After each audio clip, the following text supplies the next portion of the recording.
Shalom, saya Ibu Apli.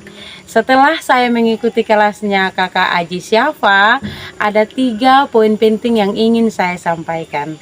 Yang pertama, syarat sebagai guru itu harus segar, sehat, bersyukur, bahagia, dan menginspirasi. Yang kedua, kalau kita mau siswa itu senang, kita juga harus menyenangkan.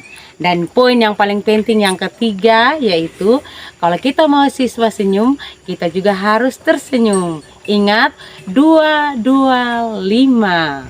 Senyumnya 2 cm ke kanan, 2 cm ke kiri, dan 5 detik lamanya. Sekian dan terima kasih. Shalom, salam Sumba Barat Daya. Maringina, maringina, maringina.